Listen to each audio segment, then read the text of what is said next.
तो आज मैं एक्सप्लेन करूंगी वेडनेसडे सीजन 2 की एपिसोड 1। शुरुआत में हमें दिखाया जाता है कि वेडनेसडे अपनी समर वेकेशन का पूरा फायदा उठाते हुए अपनी मैजिकल पावर्स को और बेहतर बनाने में लगी हुई है। सब जानते थे कि वेडनेसडे के पास बचपन से ही बहुत सी ताकतें थी, लेकिन अब उसने उन पावर्स को और पावरफुल बना लिया था। अब उसका मकसद था एक डेंजरस सीरियल किलर को खत्म करना, जिसने पहले बहुत से मासूम लोगों को मारा था और आज भी उसका नाम सुनते ही लोग डर से कांप जाते हैं। अमेरिका जाने से पहले वेडनेसडे अपने सबसे खास दोस्त, जिसे हम थिंक के नाम से जानते हैं, वो उसे कुछ एविडेंस कलेक्ट करने के लिए भेजती है। जैसे ही उसे प्रूफ्स मिलते हैं, वेडनेसडे अपनी मैजिकल पावर से उस साइलेंट किलर की सारी डिटेल्स हासिल कर लेती है। फिर वो अमेरिका के लिए निकल जाती है। एयरपोर्ट पर सिक्योरिटी गार्ड जब उसका बैग खोलता है तो उसमें से बहुत से हथियार निकलते हैं, जैसे गन्स, छुरियां और भी बहुत से तेज हथियार, जिससे इंसानों को बुरी तरह मारा जा सकता है। सबसे हैरानी की बात यह थी कि बैग में एक कटा हुआ हैंड भी था। ऑफिसर जब इसके बारे में पूछता है तो वेडनेसडे जवाब देती है कि वो डेड बॉडीज का मेकअप करती है और ये हैंड उसी काम के लिए यूज होता है। वेडनेसडे जैसे ही अमेरिका पहुंचती है, वो उस सीरियल किलर से फेस टू फेस मिलती है, लेकिन वेडनेसडे उसे डायरेक्टली टैग नहीं करती। वो उसे एक मौका देती है, जो करना है कर लो। वो उसे एक चेयर से बांध देता है। जब वेडनेसडे इधर उधर देखती है तो उसे पता चलता है कि यहाँ बहुत सारी प्रिटी डॉल्स रखी हुई हैं। किलर उसे कहता है कि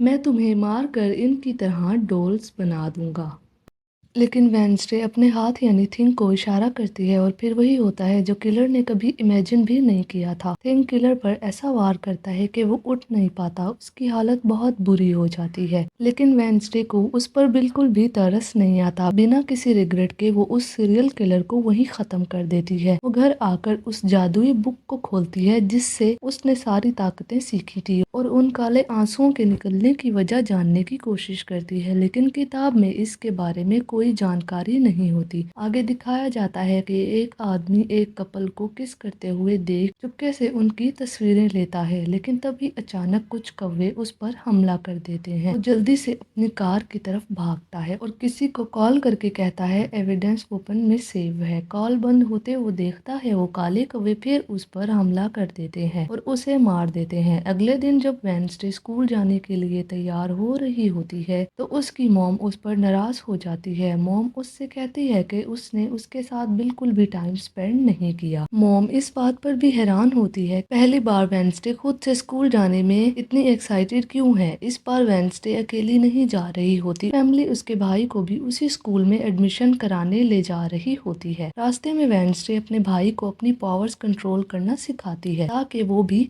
अपनी पावर्स को समझदारी से यूज कर सके। स्कूल जाते वक्त वेडनेसडे एक क्राइम सीन के पास से गुजरती है। वहाँ वही आदमी मरा हुआ होता है जिसे काले कौवों ने मारा था। वो एक लोकल प्राइवेट इन्वेस्टिगेटर था। वेडनेसडे वहाँ एक अजीब से आदमी को खड़ा देखती है जो बाकी लोगों से बिल्कुल अलग लग रहा था। वेडनेसडे उसका पीछा करती है और जंगल में चली जाती है। आदमी शेरिफ कैल्पिन निकलता है जो विक्टिम था उसका पुराना दोस्त। दोनों एक केस पर साथ में काम कर रहे थे। शेरिफ उसे होशियार करता है कि वो रेवन बर्ड से मोहतात रहे, वो किसी पर भी नजर रख सकते हैं। स्कूल पहुंचते ही वेडनेसडे को पता चलता है कि वो एक सेलिब्रिटी बन चुकी है। बाकी स्टूडेंट्स उसे देखकर इम्प्रेस हो जाते हैं, उससे बात करने की कोशिश करते हैं। बहुत से स्टूडेंट्स उससे ऑटोग्राफ भी लेने आते हैं, लेकिन वेडनेसडे उनको खास अटेंशन नहीं देती। वेडनेसडे की फ्रेंड उन्हें डांट कर भगा देती है क्योंकि उसे पता है वेडनेसडे को ऐसी अटेंशन बिल्कुल भी पसंद नहीं। स्कूल में वेडनेसडे की मुलाकात प्रिंसिपल से होती है, लेकिन वो प्रिंसिपल किसी सीरियस मैजिक स्कूल के हेड की तरह नहीं बल्कि किसी कॉमेडी शो के कैरेक्टर की तरह लगता था। वो बहुत खुशी से वेडनेसडे को बताते हैं कि वो एक स्पेशल स्कूल फंक्शन ऑर्गेनाइज करने जा रहे हैं जिसमें बॉनफायर भी होगा। वो चाहते हैं कि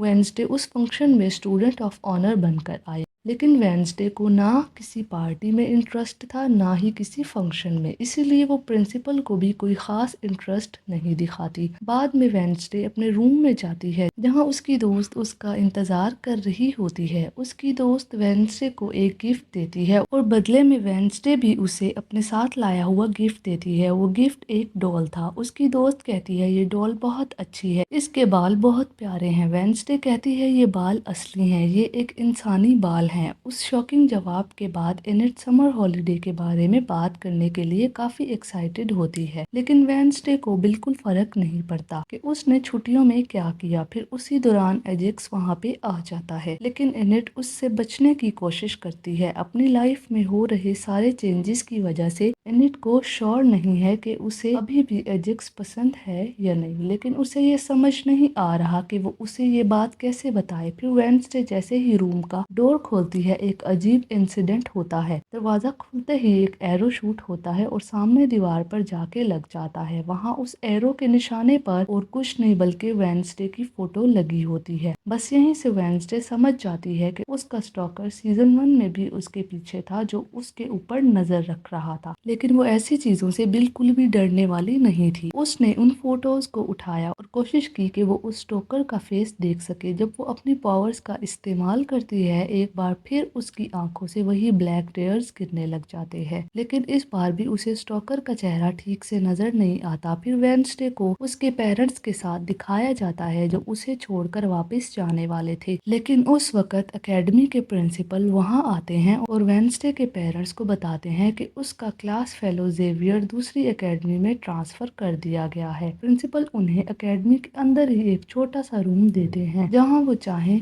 तो कुछ दिन रुक सकते हैं। फिर वेडनेसडे की मॉम उससे कहती है कि अगर वो नहीं चाहती कि वो वहाँ रुकें तो वो नहीं रुकेंगी, लेकिन वेडनेसडे को उनके रुकने से कोई प्रॉब्लम नहीं होती। उसने साफ कहा कि उसे कोई प्रॉब्लम नहीं है। मॉम उससे कहती है जब तक उसकी रियल टीचर नहीं आती, वो खुद वेडनेसडे की टीचर बनकर उसे गाइड कर सकती हैं, क्योंकि मॉम भी इसी एकेडमी की पुरानी स्टूडेंट रह चुकी थी। तो उसी रात एजेक्स और बाकी न्यू मेंबर्स को स्टोरी सुनाते हैं, जो हर साल न्यू स्टूडेंट्स को सुनाई जाती थी।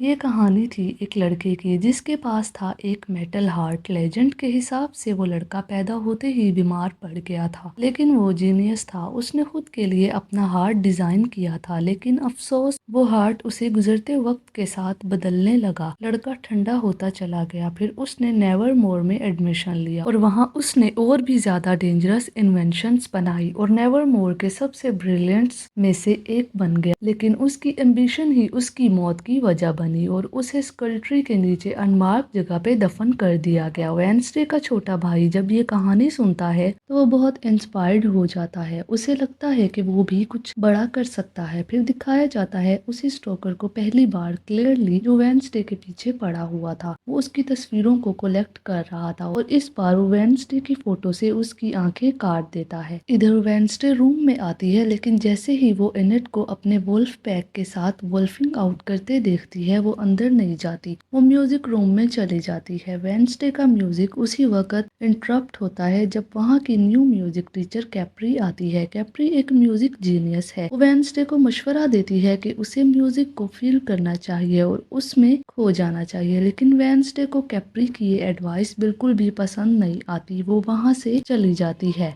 दूसरी तरफ वेडनेसडे अपनी दोस्त के साथ होती है। वो उसे जेवियर का भेजा हुआ एक लेटर पढ़कर सुनाती है। उस लेटर में जेवियर ने अपनी एक ड्राइंग का जिक्र किया होता है, जो एक कौवे के बारे में है। जेवियर को लगता है कि उस कौवे का कनेक्शन वेडनेसडे से है। फिर बॉनफायर फंक्शन दिखाया जाता है, जो पूरे स्कूल का सेलिब्रेशन फंक्शन था। सेलिब्रेशन के बीच में वेडनेसडे को स्टोकर की तरफ से मैसेज मिलता है, जिसमें लिखा होता है, मैं तुम्हारा नॉवल ले आया हूँ और अगर तुमने कुछ नहीं किया तो मैं इसे जला दूंगा। ये पढ़ते ही वेडनेसडे डिस्टर्ब हो जाती है, लेकिन अब वेडनेसडे के पास कोई और ऑप्शन नहीं होता। वो सबके सामने बॉनफायर की वुड्स के बीच में जाती है, जो बहुत डेंजरस था। वेडनेसडे घबराई हुई थी, लेकिन आखिरकार वो अपना नॉवल वहाँ से निकाल लेती है। गुस्से में भरी वेडनेसडे नॉवल को हाथ में लिए सीधा स्टेज के सामने जाती है। वहाँ के प्रिंसिपल उसे स्टूडेंट ऑफ ऑनर के नाम से इंट्रोड्यूस कराते हैं। वो वेडनेसडे और उसके दोस्तों का एक पोर्ट्रेट दिखाते हैं, जो ये दिखाता है कि कैसे उन्होंने नेवर मोर को बचाया था। इसके बाद वो वेडनेसडे को बुलाते हैं स्पीच देने के लिए,